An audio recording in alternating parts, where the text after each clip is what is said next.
I think in the West, we mostly think of it as something that treats physical symptoms. And even perhaps in China or in Asia, it might be considered like a bit unusual to think of Chinese medicine as being effective for mental health. Keep watching to learn more. Book 3 in the new Thinking Aloud dialogue series is UFOs and UAP, Are We Really Alone? Now available on Amazon.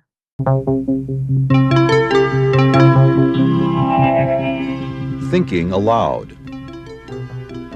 Conversations on the leading edge of knowledge and discovery with psychologist Jeffrey Mishlove.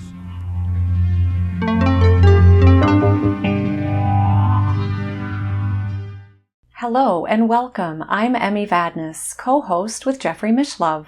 Our topic today is improving mental health with Chinese medicine with my guest Nina Cheng, who is the founder of the Chinese medicine company, The Eastern Philosophy, and serves as communications officer and board member of the International Association for the Study of Traditional Asian Medicine. She is a graduate student in History of Medicine at Johns Hopkins Graduate School of Medicine with a research focus on mental health and pre-modern China. She is author of the book, Chinese Medicine for the Mind, a science-backed guide to improving mental health with traditional Chinese medicine, with contributions from prominent clinicians and historians of Chinese medicine psychology from around the world. If you enjoy this program, please like, subscribe, press the bell icon, and share. Nina is joining us from New York. Now I'll switch over to the internet video. Welcome, Nina. It is a great pleasure to be with you on New Thinking Aloud today. Thank you so much, Emmy. Mental health is paramount for living a good life. However, many people struggle in this area. And you are an entrepreneur and historian of traditional Chinese medicine. In fact, you have even been able to read these ancient Chinese texts in Chinese language. And you've teamed up with experts from around the world on traditional Chinese medicine to support people with their mental health. How did you first become interested in this topic? I became interested in traditional Chinese medicine a bit earlier than I became interested in mental health or traditional Chinese medicine for mental health. In terms of traditional Chinese medicine, or TCM for short, I was actually born in China before I came to the US. So, this is just something that is regularly practiced by the Chinese people that live there. It's pretty much integrated into daily lives, or even, the way that people consume their food and the exercises that they do. So pretty much it was part of my life from birth. But I had a few issues that were kind of chronic, but that didn't really have good Western treatments. So an example of this, when I was quite young, I developed allergies and nasal congestion. And a lot of it was just living in Pennsylvania, having to go to all these doctors, getting different allergy tests all the time, and them not really ever having a good solution for me except steroids to control the symptoms, but not actually solve the root issue. There were other issues too. I was always getting injured. I played a lot of sports, and the only real, advice that doctors would give me, or that physical trainers, for example, would give me, would be to rest in ice. Yeah, a lot of these minor but kind of annoying medical situations led me to really adopting Chinese medicine from a young age. And what I really loved about it, and I remember thinking this thing is magical, was that it works so quickly. There aren't any side effects, and it's very accessible. It's not expensive. You don't really need, to have insurance paying hundreds of dollars for treatment usually. Before I was even a teenager, I was using Chinese medicine pretty much daily. But I guess the way that I got more interested in Chinese medicine for mental health is that I've also always had chronic insomnia. From even, I remember in kindergarten, I was the only kid in my class who couldn't sleep during nap time. So I don't know, I think it's an overthinking issue maybe, but I've just never been able to sleep, on time or sleep whenever I wanted to.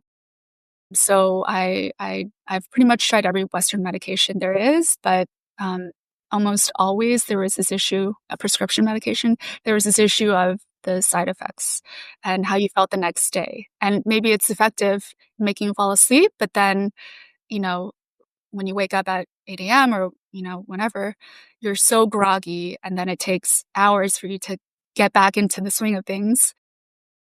And, often you can't even take them for very long because, doctors will say that it's only for short-term use. That also kind of re-led me back into Chinese medicine and just asking, why are these solutions so effective? Why are these remedies so effective? Yet no one knows about them in the US. And that's really something that I've kind of dedicated myself to over the past few years, especially since I launched this Chinese medicine company, is introducing it to people in the West or even people in China who, are new to it. Or I guess I'm also introducing it in a more unusual way with the educational style that I have. Just educating them about Chinese medicine in an authentic way, but also with evidence and like historical context, and hoping that more people learn about its benefits. Traditional Chinese medicine offers a holistic approach to mental health and just general overall health and wellness and even prevention, I would imagine.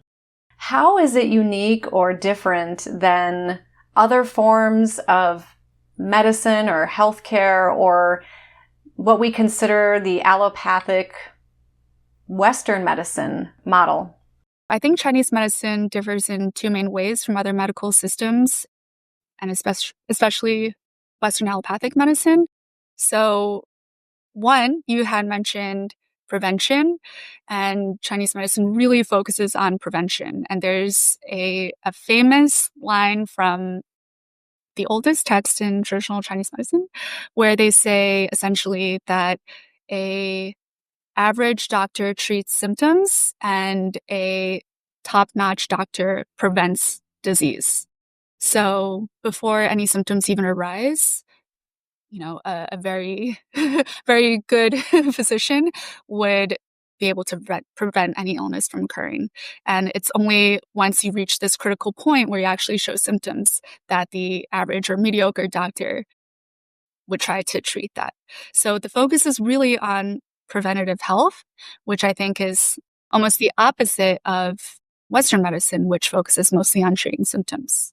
The second main way that Chinese medicine differs from other medical systems or from Western medicine is, as you had mentioned, it is a more holistic health model. So mental health and, like physical health, they're not really delineated in a major way in Chinese medicine. Every disease or like indication that you would have that is of a mental component would also have some physical components from a Chinese medicine standpoint. For example, if you have anxiety, you might also feel that you have digestive issues when you're experiencing anxiety symptoms. So that's something that I think is not really focused on in the Western model. In psychiatry, these things tend to be quite siloed. But in Chinese medicine, when you're trying to identify what we call these things patterns, but essentially what patterns of symptoms you have, you're looking both at your, purely mental symptoms as well as physical symptoms that would accompany that. Also with insomnia, something that I've suffered with my whole life, you can see, for example, one of the symptoms in these patterns might be that you feel hot at night. And that's also contributing to your insomnia. But I've never heard of that ever being a symptom that's really been considered in terms of a Western diagnostic model. In traditional Chinese medicine, the yin and the yang and qi is also really key to it. Is that right? Yeah, that's definitely part of it. There's also like 5-element theory or the 5 phases. And I should mention that these aren't specific just to Chinese medicine at all. All of the things that you had mentioned, like yin yang or five element theory, those are applicable to philosophy as well, to politics, to dietary habits. So it's really a way of describing nature and the way that natural forces evolve. You'll even see in books on governing or like feng shui, these, different elements coming into play. So yin yang is really just seeing the dichotomy of all things. And, like you can't have black without white, basically. Like in order to have one thing, you need to have the contrast. Yeah. So yeah, and I think that's also, one quite unique aspect of Chinese medicine, this more naturalistic model. It does appear in some ways, like, for example, different elements. That does appear in some other medical systems, Ayurveda, or even in ancient Greek medical systems. But the way that Chinese medicine differs is that these five elements, so like metal, wood, what have you, they're not static, that they are actually evolving phases, whereas they are static in other models. So it's always, in Chinese medicine, it's always indicating movement or the evolution of one thing into another, which I think also makes it quite unique. That's more theoretical. I can give an example of that. A few years ago, there was this viral tweet that someone had, I posted on Twitter, but it said something along the lines of, I don't know how to describe this, but APM, Thursday, and November are all the same. And of course, she said she doesn't know how to describe this, but if you're someone who has ever studied Chinese medicine or you're just familiar with these concepts, then you could just obviously point out that this is describing the metal phase, because that's about decline and renewal, and like eliminating and letting go. Mm-hmm. The metal phase specifically, or the metal element, is used in Chinese medicine to describe the function of certain bodily systems, such as like the lungs for respiration. You're letting go of emotions and that's coming out of the lungs, or the large intestine in terms of eliminating waste. So if you think in terms of, okay, this is the metal element, or this is describing autumn, or this is, APM, and it also is connected to the emotion of grief. And you can really start to begin to understand some of these, very basic principles in not just Chinese medicine, but I would say the East Asian way of thinking. Well, it really demonstrates the natural cycles that we all have as humans, and also that we have in nature. For example, we have the seasons, which are governed by or govern these different 5 phases or 5 elements. And then also we have the circadian rhythm of the day, and each organ system is active for a couple hours throughout the 24-hour clock. That's right. Also, people can have, for example, a deficiency or an excess of qi. Yeah. You can have a qi deficiency or qi excess. You can also have, yang deficiency or yin deficiency. These are kind of broad stroke ways to categorize essentially our body constitutions. Mm-hmm. You had asked me how Chinese medicine differs, of course, from other medical systems. This is another big way that it does differ, in that, especially comparing to Western medicine, Chinese medicine is much more individualized medicine. So there's never a treatment that is the same from, one person to the next. And this, I think, is probably the most difficult concept for people to grasp when they're first coming, into Chinese medicine or wanting to try Chinese medicine, is that we'll hear from a lot of customers, for example, what do you have for anxiety? What do you have for depression? Or, what do you have for bad digestion? So these are all really common questions that we get. And the truth is, we can't really answer that because it completely depends on your symptoms. And there might be, 10 different ways to categorize depression, for example. And what are the root causes of your depression, or what are the symptoms that are manifesting. There's no like one size fits all solution. If you think about, medication that is prescribed for people who are unable to fall asleep, it is pretty much a one size fits all solution because what people are prescribing are sedatives. So you instantly feel groggy and then you fall asleep. But like I mentioned before, you are never treating the root of the issue. So why are you unable to fall asleep? Is it, like I mentioned, are you overthinking, or is your circadian rhythm off? That's a really common one as well. So instead of making you feel groggy, putting you on sedatives, and that's not completely the case because some Chinese herbs do have a sedative effect, where people will take it and they're like, oh, why do I feel sleepy? But instead of having that be the main way to treat insomnia, often what Chinese medicine is attempting to do is to reset your circadian rhythm. So that's done by, supporting, like, as you brought up, qi, like qi and blood in your body, making sure that your body is running at, peak condition, basically. So sometimes that might involve tonifying your body with, let's say herbs that will like boost hemoglobin. Maybe your circulation is not functioning super well. Maybe you're always like cold and you have cold hands and feet. So it's really about, making sure your body is as vital as it can be.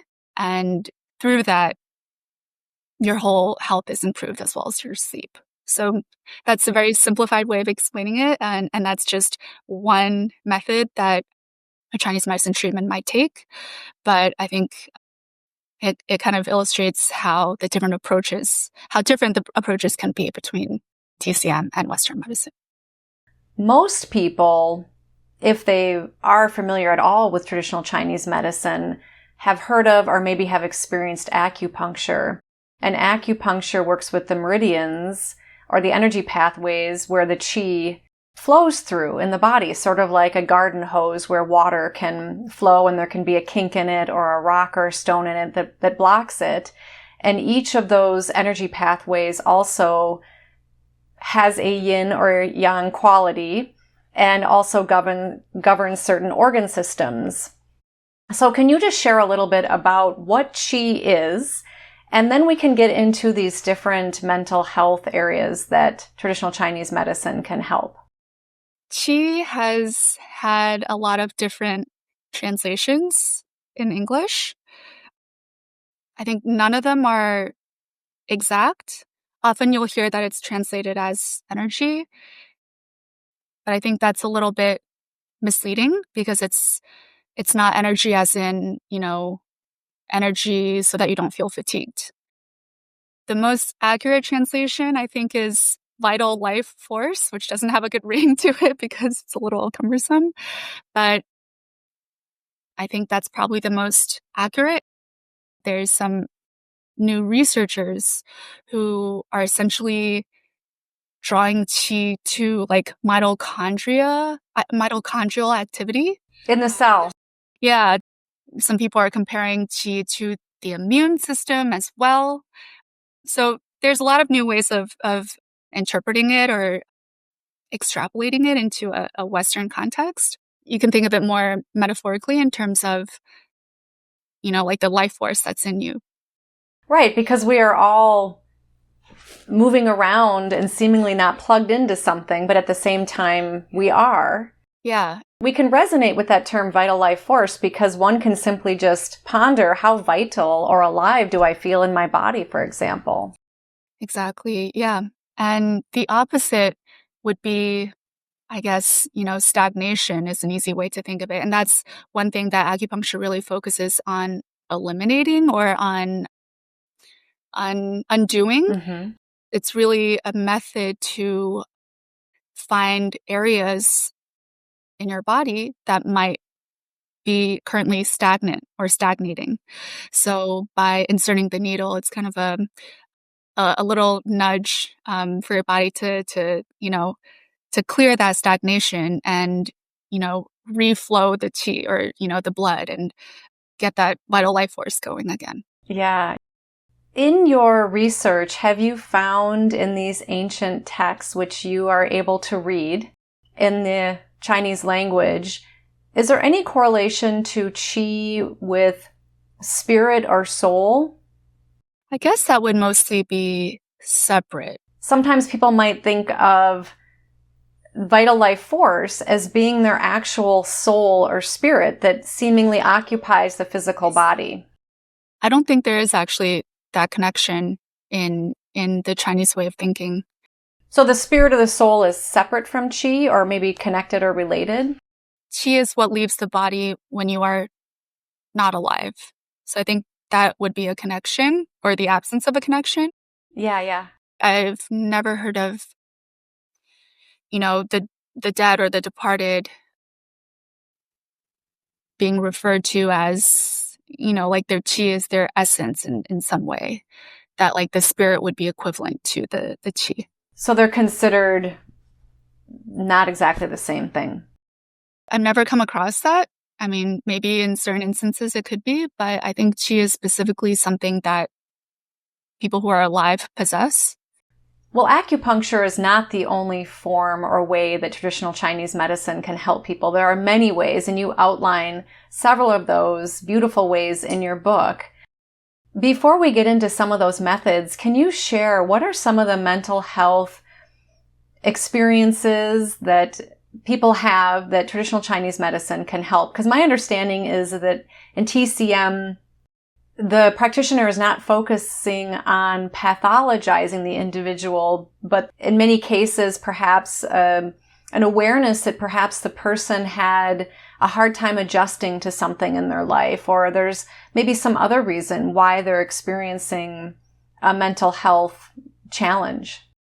Yeah, thank you for bringing that up, because actually that's really important, and I should have mentioned it earlier when you asked me how it's different from other medical systems, but that is something that I also get into a bit in the book. You're right, like there's not this way of pathologizing in Chinese medicine that is so prevalent in Western medicine, and I think it's a little bit problematic how pathologizing Western medicine tends to be, because you're essentially given a diagnosis, depression or ADHD, what have you. And that's just something you have for life.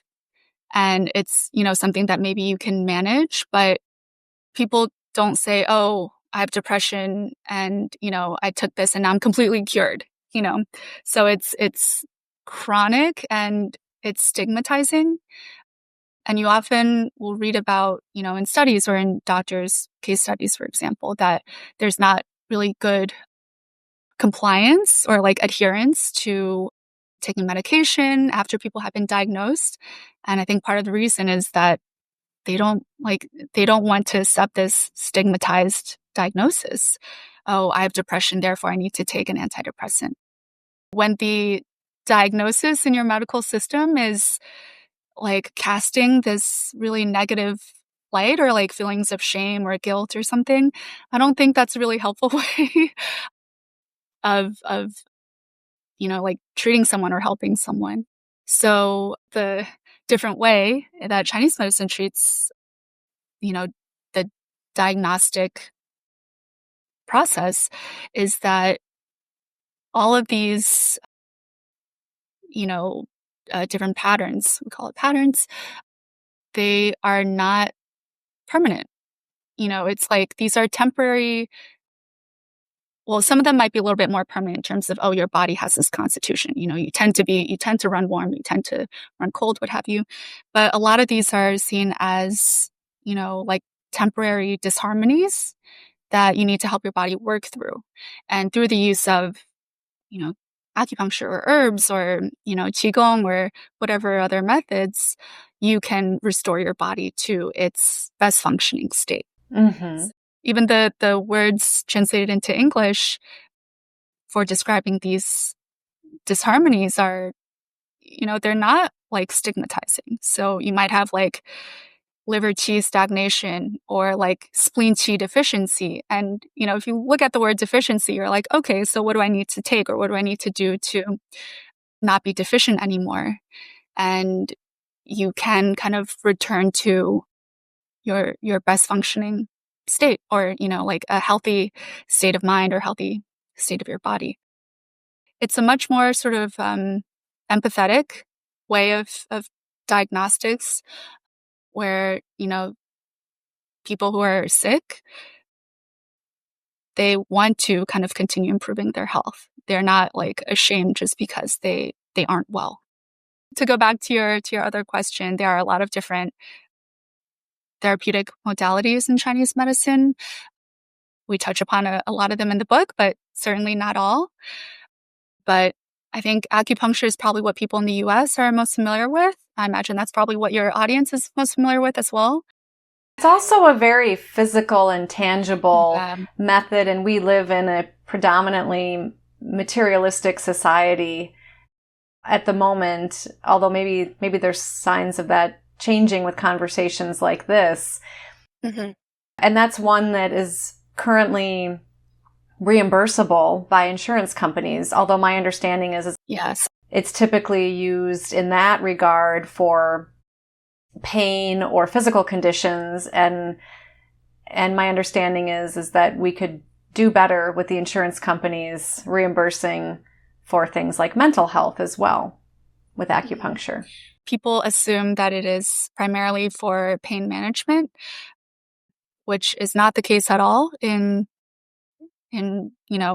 East Asia, where it's very, very common, but it's essentially used for everything from, mental health conditions to, let's say, like gynecological conditions, skin conditions like psoriasis or eczema. There's certain points that you can needle for that. But yeah, I think in the US, it really became popular for a couple reasons, but really after a certain journalist from the New York Times went to China with Nixon, and he had a burst appendix, which, during the surgical process, I believe he was treated with acupuncture, and he was just amazed at how effective it was. And he wrote this feature in the New York Times, and after that, it just kind of exploded in terms of its popularity and interest in the US. So there's actually more acupuncturists in the US than in China, which people are really surprised by. On the flip side, there's a lot more doctors who specialize in herbal medicine in China. And there's not that many in the US. I've read some statistic that it's only like 5% of all Chinese medicine practitioners in the US are trained in herbs, which is really unfortunate because, in China, it's almost considered the more effective modality for treating a lot of illnesses. Part of what I do, especially with my social media content, is educating people about Chinese herbal medicine, because it's just not very well known in the US. And I think there's a lot of interest in it. And, every day, I think if you look at what's at your local health food store or what the trendy supplements are, like the vast majority of them are using traditional Asian medicine ingredients, whether it's like Ayurvedic or, Chinese medicine or Tibetan medicine.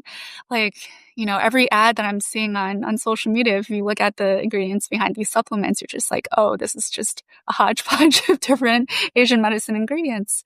That's kind of like flowers in the world, right? A lot of them originated in China, if I'm not mistaken. Yeah. And vice versa, there's also a lot of movement from the West to the East in terms of like botany, I guess. Your book lays out many patterns, as you say, although in Western medicine it's often referred to actually as diagnoses or conditions. And I like how you say in traditional Chinese medicine suggests that these are just, perhaps they could be constitutional, but they're also temporary situations that can pass, just like clouds in the sky or the different seasons. You started out with your own experiences with insomnia, which I gather is better from traditional Chinese medicine over the years. And you talk about these other patterns, for example, anxiety, depression, ADHD, lack of focus, brain fog, memory challenges, and then trauma, PTSD. Can we talk about anxiety? Because stress is something we all experience. However, anxiety seems to be very prevalent And a lot of people are really struggling with that. So can you share, how does traditional Chinese medicine address this, knowing that this is not to be taken as prescriptive and that people really ought to consult with a professional, and this is not medical advice per se, but maybe you can give us some ideas. Yeah, so anxiety is definitely, I think, the most common mental health condition that people ask us about on our social media channels, for example. And you had mentioned, different patterns such as anxiety. So that wouldn't be called a pattern. That's basically just a Western way of framing, these different categories. But a pattern would be something like, you know, uh, liver qi or, spleen qi. So you're saying that the pattern would underlie the condition? Yes. Okay, thank you for clarifying. So, yeah, there are also, Chinese terms that might describe anxiety, like all capitals. But really what, Chinese medicine practitioners are trying to get at is what is the pattern that would best fit you. So like what cluster of symptoms would your type of anxiety or your type of, insomnia or ADHD, what would that fall under? And like I mentioned before, that might come with both mental and physical symptoms. Mm-hmm. But this is one, I think, really, unusual, but also quite effective way that Chinese medicine approaches health conditions, because this just makes it so much more optimized in terms of how it can exactly treat your symptoms. And, I think people, once they kind of learn about this, they also realize that the issues that they have, it's, it like Chinese medicine has been treating and acknowledging it for so long. And people think it's like witchcraft almost, because, they might go to, a practitioner and through different diagnostic methods, like, feeling your pulse or looking at your tongue diagnosis or pulse diagnosis, or, asking many different questions, they can pinpoint exactly what all of your symptoms are. And sometimes we don't even realize there's symptoms, like, oh, you constantly crave sour foods or you constantly crave salty foods. Like that falls under one of these patterns. So, someone might have like depression and also lower back pain. And those two things are connected in Chinese medicine, but we would never think of them as being connected in Western medicine. So I think that's a really like cool way that it really individualizes health and treatments. The pulse diagnosis in Chinese medicine is different than the heartbeat pulse, right? It actually is working with assessing the qi.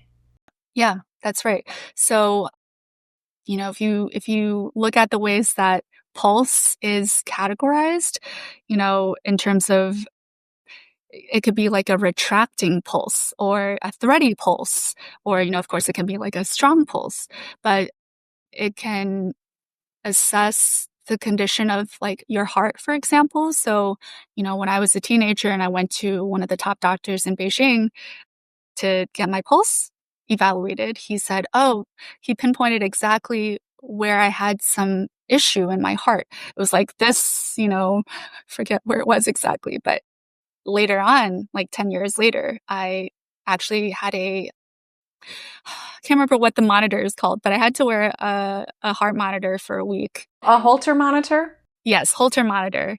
And then, once we looked at the results, they did see some minor issue in that area. So it is really interesting, but not surprising, because, we can't ignore what, what like, the different ways our body expresses itself, like what that can tell us. And, in Tibetan medicine, for example, they look at urine and they try to see, if it's cloudy or if it's really dark. And of course, like if you have really dark urine, that's saying something about your kidneys or the way that your body functions. It seems that Western medicine is perhaps beginning, or maybe certain doctors or practitioners are recognizing that, for example, back pain can be related to stress or anxiety, because that is probably the main way that I think Western medicine is beginning to embrace more of that mind-body or mind-body-spirit connection is that stress can literally kill people. It can weaken the immune system and cause pain, as you suggest, and a whole host of conditions. Right. And it is, it's almost, I think a lot of Chinese medicine practitioners or people in the industry find it a little amusing that every day we're reading these, groundbreaking research studies about the gut microbiome and how that can affect our mental health. And that's basically one of the most basic components of Chinese medicine, is that everything is kind of linked back to the gut, and that, the brain especially is linked to the gut. Even, this might be a little gross, but something like fecal transplants. So that idea actually originated in ancient China, and they had different ways. They even have recipes in some books for how to how to do this, but for curing things like, severe depression, for example. So yeah, it is really interesting how much of, new medical research, biomedical research, can be found in traditional medicine. That's why I think people really shouldn't discount traditional medicine, because, there is sort of an increasing loss of faith or lack of trust in allopathic medicine today. It's almost inevitable because there's so much research that's constantly coming out. And you really feel like it's this here today, gone tomorrow model. Because one day we learned that, eating this or this diet or, this medication is good for us. But then the next day, we learn about all its horrendous health effects and long-term side effects. So, traditional medicine is one area where I think people feel much more confident in, because it has been here for so long. It's time tested.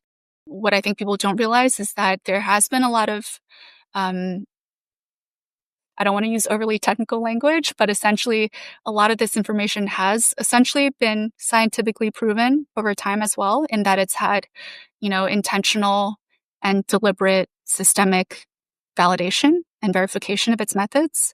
So if you look at Chinese medicine, there really has been exhaustive record keeping, even during the Song Dynasty, let's say around year 1000 or 1100, there were books that showed whether certain herbal formulas were effective or not effective. So they were independently tested and verified. So this idea that Western medicine has a monopoly on, science or on verifiable information is not exactly true. Right. It's as though Western medicine wants to put their stamp of approval on it and substantiate what has been researched for a few thousand years now. Right. And definitely research in terms of, people's experience and more qualitative research. But I think what also is something that surprises Americans or, people from the West who aren't familiar with it, is that a lot of Chinese medicine actually has had very high quality clinical research as well. And this was something that basically started occurring as early as 1929 in China, because at that point, Chinese medicine almost got banned because it was seen as something that represented old China and imperial China. And there was this huge movement nationally to ban it, because it was sort of scapegoated as a symbol of, China's antiquated past. And they basically had banned it, but then, all the practitioners and pharmacists came together and they decided that in order to survive, they needed to follow a Western medicine model. So all the treatments, therefore, increasingly became scientifically validated. They got put through clinical trials. And now, the form of Chinese medicine that exists, it's not what we might think of as very spiritual or, shamanic or anything like that. It's quite, rigid and standardized. And yeah, if you look at some of the, the herbal formulas that I mentioned in the book, for example, almost all of them have really high quality, randomized control trials validating how they can be effective for certain conditions. And, they're like a lot of these trials are in English. You can go online and read them. And I even have citations in the back of the book. But I think that just really surprises people because they assume that anything that's herbal just automatically must not have like, human trials or good clinical evidence behind it. But we do for a lot of these. And, a lot of them have actually outperformed Western medications, which I think people just can't even wrap their minds around. So that's something that I really try to, open people's eyes to, both in the book and also just in my daily content online.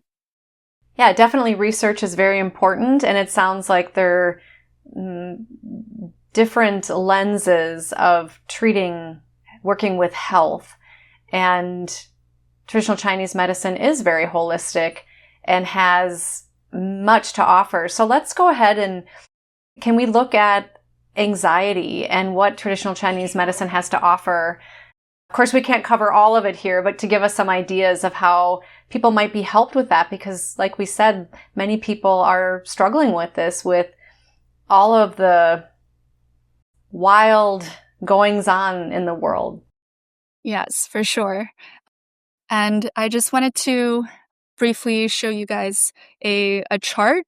So this is within the anxiety section of the book. And here's a chart you can see. And these are just some kind of broad stroke, different categories of symptoms that would all fall within the anxiety category in Chinese medicine. We had kind of touched upon the 5 phases or 5 elements, which is a theory, kind of a more naturalistic theory, but each one of those elements is connected to an organ. And when people say organ, like, oh, my heart or my liver is not good in Chinese medicine, usually it doesn't mean the actual organ, but it's a bigger organ system. Isn't it also the qi of the organ? So it isn't necessarily the physical functioning of it. It's more the quality of how it's operating from a qi perspective. Yeah, exactly. So, you don't need to worry about, the exact, like, you don't have to get your heart connected to a monitor tomorrow. Yeah. If you have some sort of heart excess condition, for example. But yeah, just to very broadly go over some of these different organ systems and how they relate to anxiety. So if you have like a kidney type of anxiety, you might experience chronic fatigue or like low back pain or soreness. You might feel more fearful and like a failure to keep up with your life's demands. So that is a very different type of anxiety compared to like liver anxiety. So this is also, you hear about liver qi stagnation a lot. That's a super, super common pattern, especially for people who live in cities. Like I live in New York City, and the joke among practitioners is you can't live in New York City without having liver qi stagnation just because of all the things that the city is throwing at you.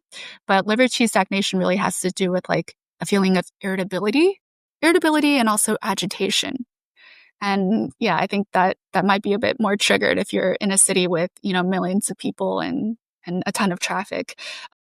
But it can also be associated with like a fear of humiliation, or we say pushing beyond your boundaries.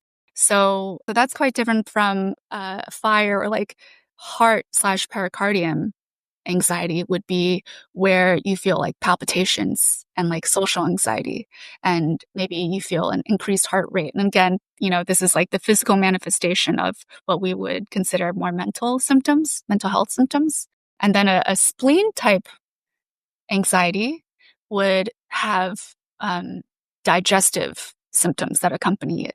So you also have maybe like a heavy or a tired feeling, which is quite I guess that's not as common in terms of the Western way of thinking of anxiety, but it has to do with like diminished reserves, feeling like you don't have enough energy.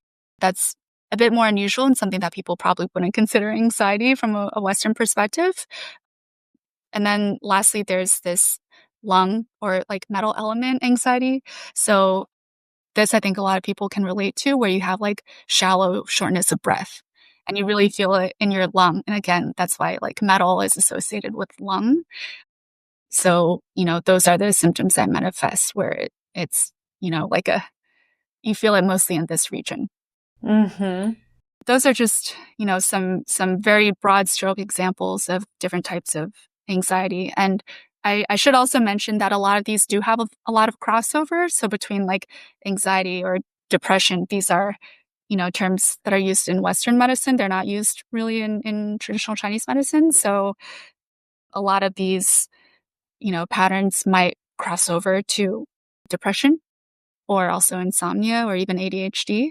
So yeah, they're not like solidly in one category or the other. But once you know what your pattern is, just through, learning about the symptoms that you best fit under or working with the practitioner, then you really have, like a very specific way of treating your pattern.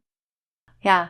Well, that is quite different than how my understanding of the Diagnostic Statistical Manual in psychiatry, psychology in the West approaches it, where it is like you suggested earlier, one size fits all. And you just gave examples of how there are different types of what is known as anxiety. Is that how it was referred to in ancient China, or how was it referred to? There's a lot of different terms that would all sort of fall under this anxiety umbrella, but it wouldn't be referred to as, just anxiety. But like irritability was a big one. Vexation was another. Yeah. There's no like one-to-one translation that perfectly encapsulates this broad category of anxiety, but there are a lot of different, like ancient terms that we still use today that describe these states. One is also like, some of them are quite colorful. There's like running piglet, which is like a more like frightful type of anxiety. But yeah, I think, yeah, it might be a little, for people who are new to it, trying to learn more about this, it might be a little bit challenging at first. And I think this is probably the most complex part of Chinese medicine, is trying to wrap your mind around, like A, the organ systems, and B, like all the different patterns. But in my opinion, you don't really need to learn about all of these things. It's quite easy for people just to like look at the symptoms that fall under each of these patterns and then realize, oh, this perfectly describes me. Or like, oh, that's why I've been experiencing anxiety out of nowhere. So like, for example, one type of anxiety, which I had mentioned, just looking at the chart now, people might not really associate with anxiety in the West. It's like what we would call a spleen qi deficiency, but more connected to the spleen. So that type of anxiety often arises in women who lose blood. So it often has like the loss of blood as a major like cause of this type of anxiety. Do you mean menstruation?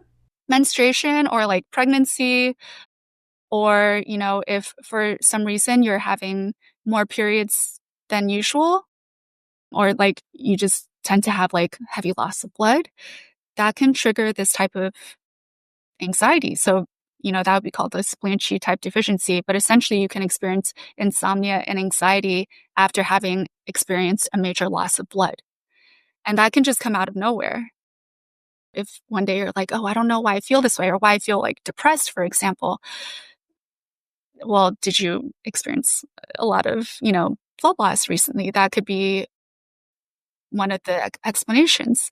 So I think these are just different connections that are never made, in other medical systems, but it really explains a lot. And the most popular herbal treatment for that is actually a really popular herbal treatment. And it's used both for, insomnia and anxiety, and sometimes for depression as well. So I've been taking that, and it's one of the formulas that we recommend. So my collaborator for this book, my main collaborator, he is a specialist in Chinese medicine psychiatry in the US.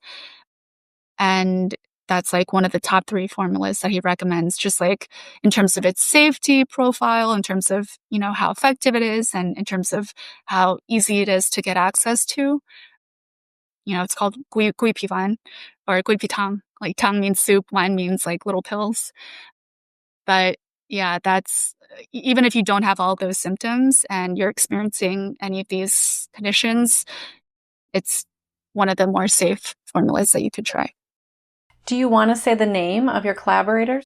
Sure. Yeah. His name is Brant Stickley. So we have a page in the front that mentions all the different contributors. So that's one thing that I'm really a strong advocate of, is basically having subject matter experts whenever we're discussing specific subjects. So, we have him, for example, and also the historical sections of the book. Many of them were written by leading historians of mental health in ancient China. So one is a professor at Indiana University, Alexis McLeod, and another is a practitioner slash historian of Chinese medicine psychology called Shan Gao. So yeah, like basically each like expert led section of the book is information from an expert. And even though I think, I'm someone who's involved with this book, probably because, well, a publisher reached out to me, but probably because, I have a kind of very matter of fact or like easy to understand way of explaining some of these concepts, but I don't think I'm the true subject matter expert. Like these, professors of history of Chinese medicine psychology, or these, practitioners of Chinese medicine psychiatry are the real experts. So this book is really a culmination of all of our work. And I'm kind of just the glue that holds it together in terms of putting them together. Yeah. Well, you're a great historian of it. And I also just want to add that by all means, Western medicine has given us so much. And I know I deeply respect it as well. I'm just curious, before we go to another condition to look at, how are practitioners or the healthcare system in China embracing the advances of Western medicine alongside of traditional Chinese medicine? Yeah, to kind of respond more generally first, I am definitely not someone who is anti-Western medicine. Actually, I think one of the big inspirations behind why I started this company also is because I also really respect Western medicine and the scientific method. I grew up partially in a biochemistry lab. My mom managed a biochemistry lab at University of Pennsylvania when I was growing up. And, my first internship was also in this lab, basically working on neuroscience research. So that really, I think, got me interested in learning more about clinical research and, in applying that to traditional medicine. But yeah, I think there's a lot of in the US we would call it like integrative medicine, but in China I think it's more like collaborative medicine. But Chinese medicine is definitely not seen as, like you can only do Chinese medicine or Western medicine. And a lot of people, I would think it's the majority of people, are, engaging in or partaking in both medical systems. And if you go to any hospital in China, for example, there's usually a Western medicine wing and then there's a Chinese medicine wing. And you do see that a little bit in the US as well now. There's some efforts to have integrated medicine, especially in oncology. So I have some friends who are at Memorial Sloan Kettering, for example. They opened a integrated medicine department, and they're one of the leaders of this in the US, but they even have a Chinese medicine pharmacy. And they have a whole program basically of like doing clinical research for the advancement of incorporating Chinese medicine more into oncology treatments. So yeah, basically, a lot of the symptoms that people experience who are cancer patients, they can be remedied through Chinese herbal medicine or even through like medical Qigong.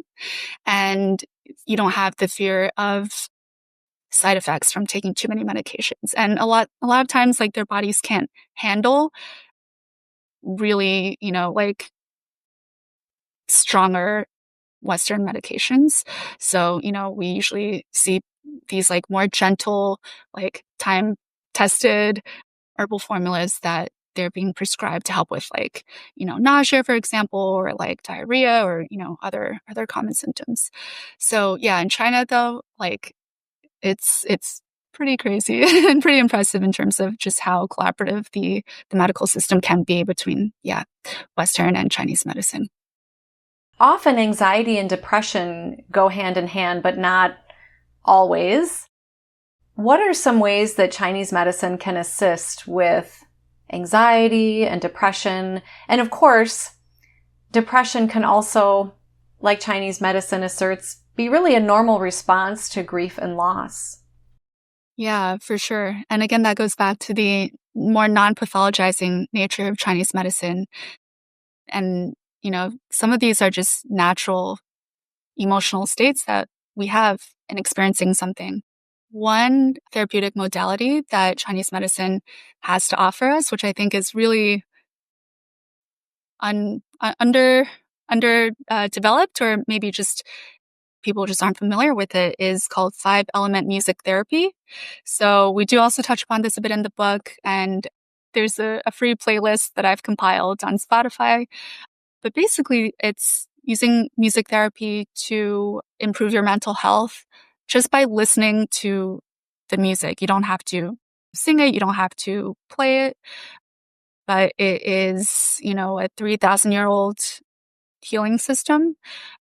And it basically uses certain, what we would in English call like scales. So, certain scales are associated with certain emotional states. So you can actually, you know, relieve some of your symptoms just by listening to music that falls under these scales. And, this sounds kind of novel, I think, to a lot of people, but it's actually been studied quite a bit in China the past few years, I think since the late 70s.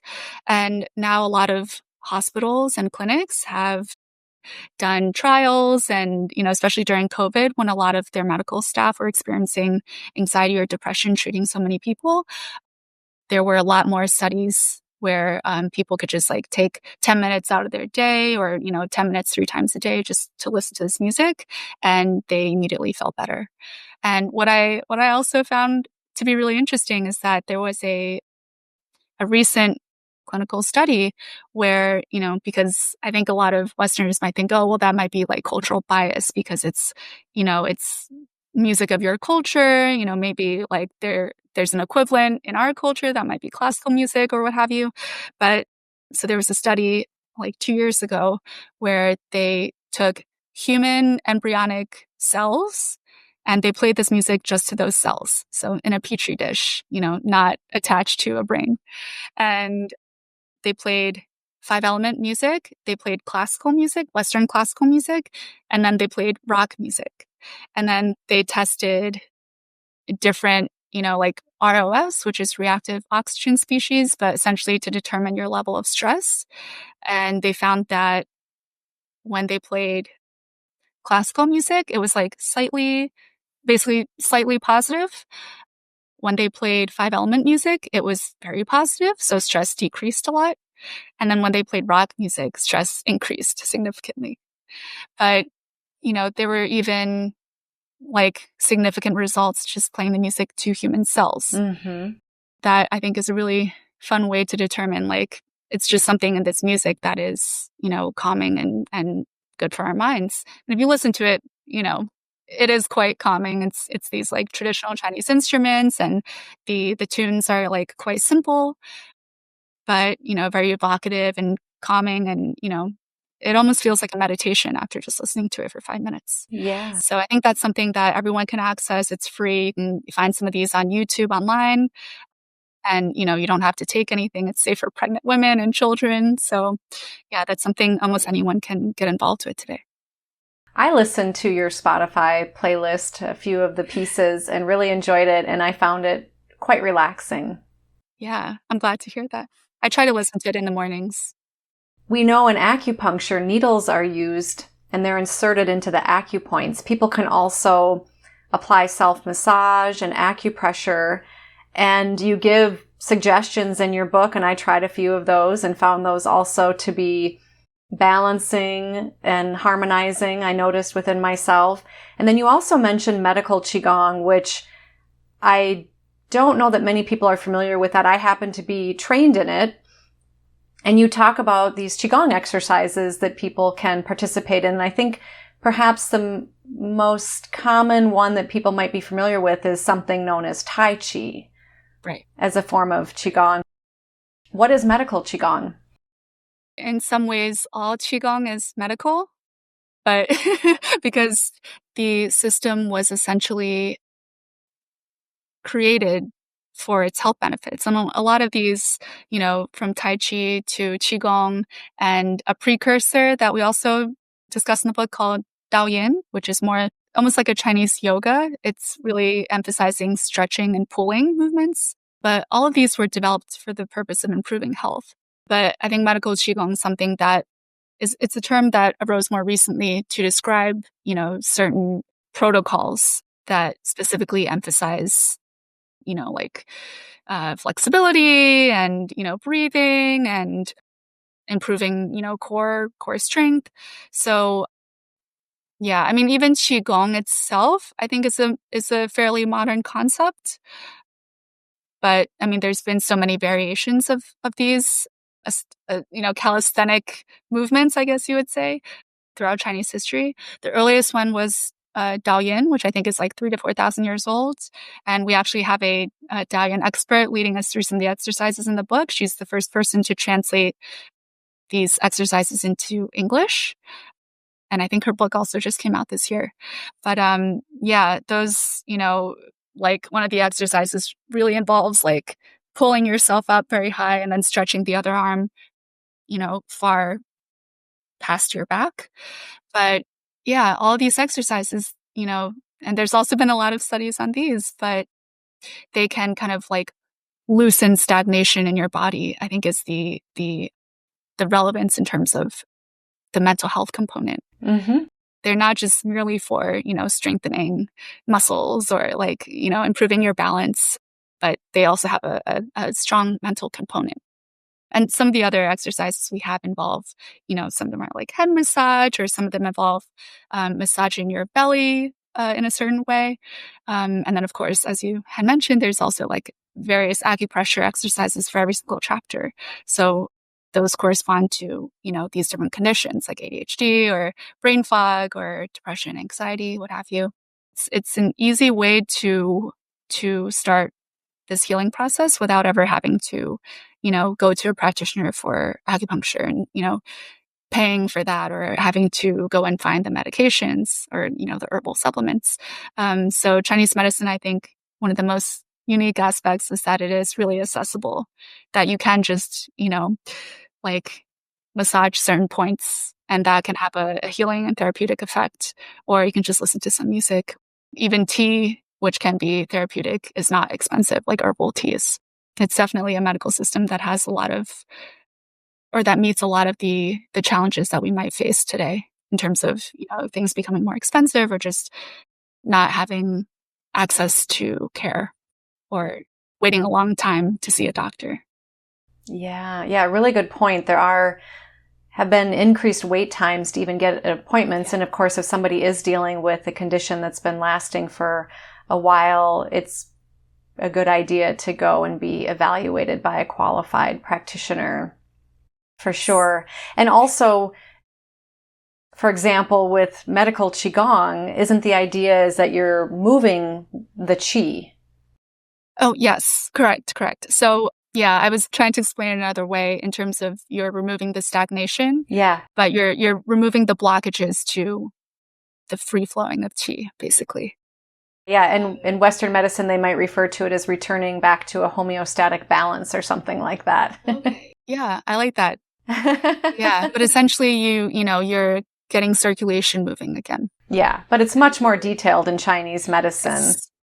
You mentioned ADHD, and I'm wondering if you can share a little bit about what Chinese medicine has to offer that.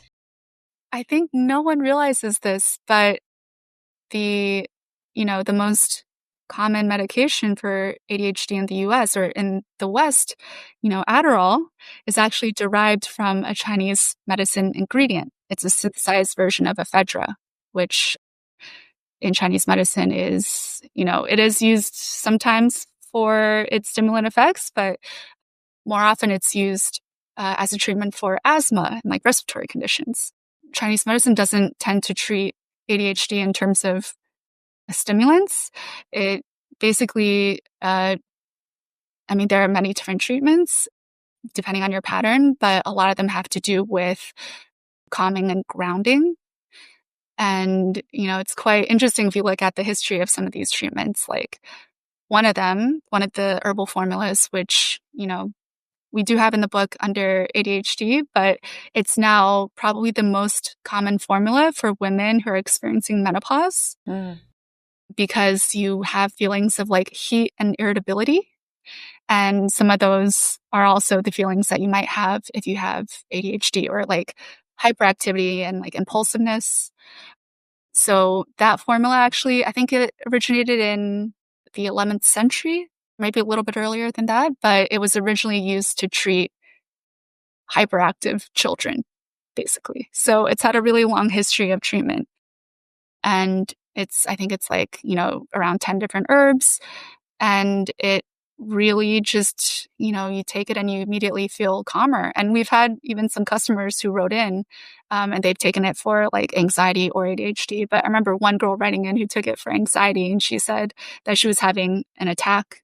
And then she took it for the first time. And then within 15 minutes, she was like much, much calmer and the attack had gone away. It's interesting in that we think of these as modern diseases or modern conditions.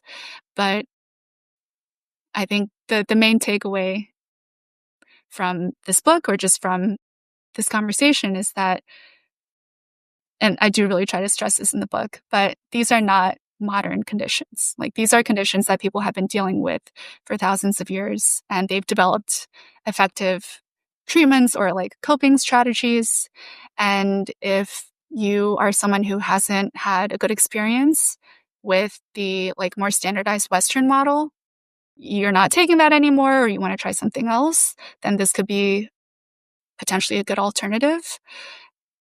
And especially for people who maybe they're not, formally diagnosed, but they're experiencing certain symptoms, these have a lot of, time-tested wisdom behind them, but also they have a lot of clinical trials behind them. So you can take a look at those and, just to learn more. But they're definitely not conditions that are new. And like, you're not alone. And this isn't something that if you're feeling like helpless or at the end of your rope, like just remember that a lot of people have gone through these challenges in the past and they've like overcome them. And there's, different ways that you can look to, or different methods you can look to try and seek relief. Right. There's several time-tested remedies that can assist people. There's many time-tested, remedies and I would say practices as well. Yeah, lifestyle. Yeah. Habits that one can utilize. Yes. I just want to highlight one other piece that I really love and respect about traditional Chinese medicine is that in conjunction with the 5-element theory or the 5 phases, that emotions are attached to each of those. So with each 5 seasons or 5 phases, there's an emotion that governs those. And how much of a role does a person's emotions or consciousness play in healing from mental health conditions or patterns with Chinese medicine? One of the really big takeaways, and this is actually something that was pointed out by the historian who I worked with, who's a professor of Chinese medicine psychology, but he said one of the main takeaways of, Chinese medicine mental health is that there are different ways that our emotions can hurt our bodies or can hinder, our own health. And basically, for some reason, that's just never really been a connection that's been made in other medical systems before that. Right. It's often thought that the mind or emotions are maybe separate from the body, but we now know that it's all one. Yeah, they're all like interconnected and linked. Yeah. So if you are constantly upset or irritable, then that can have an effect on, your stress levels, and in turn, maybe like your heart can suffer, or, your digestion can suffer. So I think that just kind of emphasizes the need for both physical health and, mental health, that the two are not isolated in any way. And I think it'll come as a surprise to probably most people that, Chinese medicine has so many different approaches for mental health conditions, because I think in the West, we mostly think of it as something that treats physical symptoms. And even perhaps in China or in Asia, it might be considered like a bit unusual to think of Chinese medicine as being effective for mental health. But I think that's just an incorrect sort of stereotype or assumption, because the most popular herbal remedy in all of Chinese medicine in the West is one for liberty stagnation, which we've covered in like the anxiety, like irritability.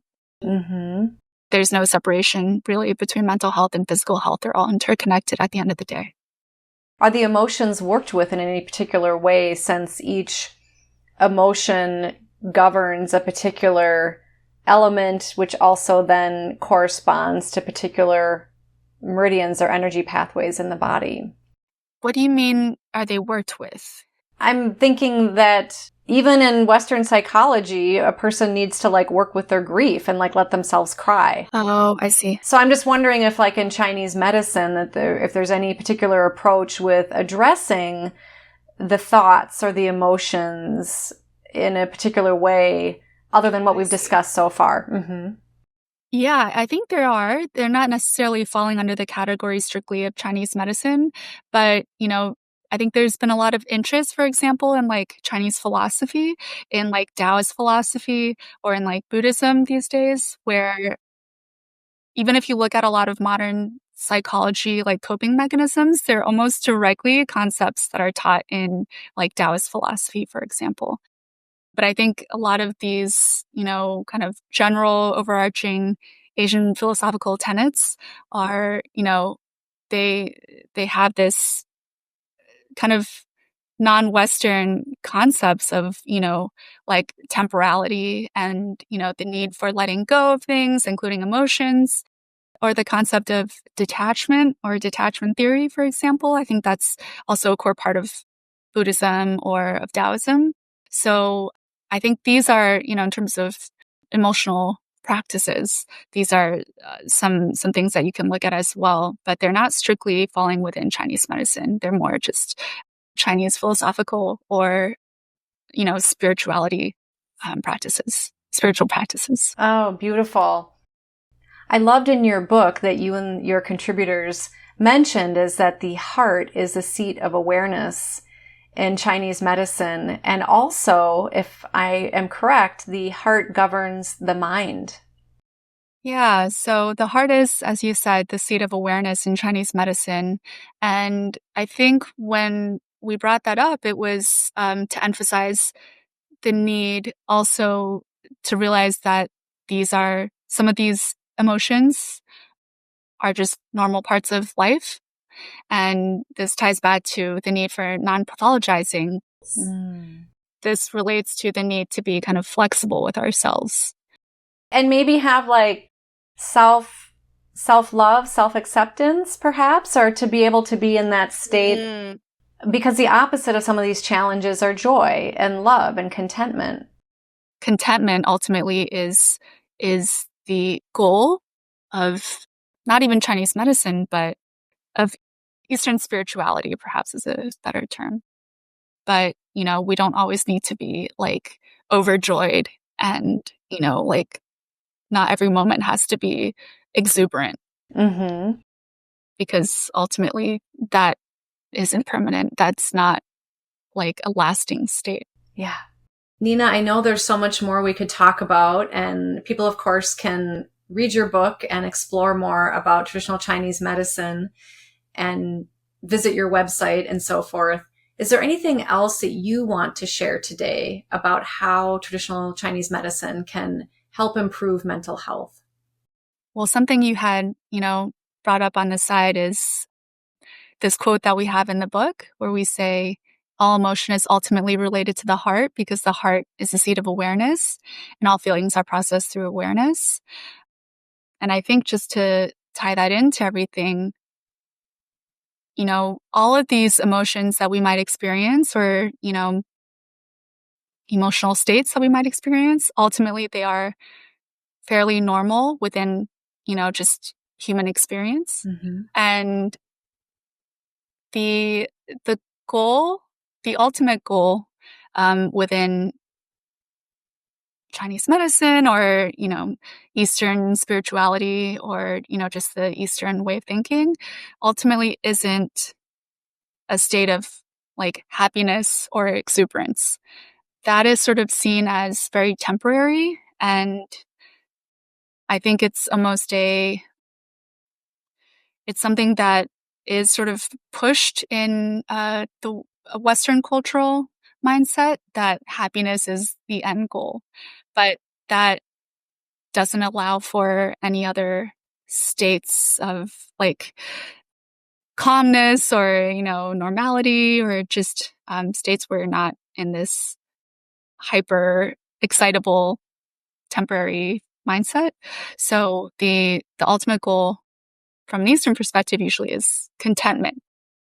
I don't think we need to be so hard on ourselves that, we might have certain phases or, days where we're feeling kind of down or, we're not super happy with where our life is going, but that isn't an indication that, you failed or that your life is a mess. Ultimately, if you think in a more Eastern way, are you content? And you don't have to ask yourself, am I happy all the time? But are you content with things and with your decisions? So I think that's just a reminder for people that, happiness is great, but it is fleeting and contentment is more perpetual. Yeah. What a beautiful suggestion. Nina Cheng, thank you so much for all that you've shared here today. I've thoroughly enjoyed our time together. Thank you so much for being with me. Thank you so much, Emmy. My pleasure. And for those of you watching or listening, thank you for being with us because you are the reason that we are here.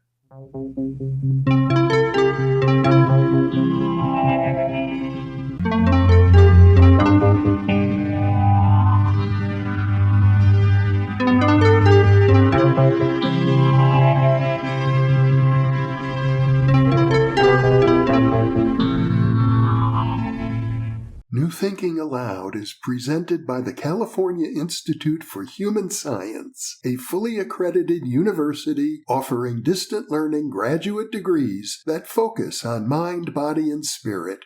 The topics that we cover here. We are particularly excited to announce new degrees emphasizing parapsychology and the paranormal. Visit their website at cihs.edu. You can now download all 8 copies of the New Thinking Aloud magazine for free or order beautiful printed copies. Go to newthinkingaloud.org.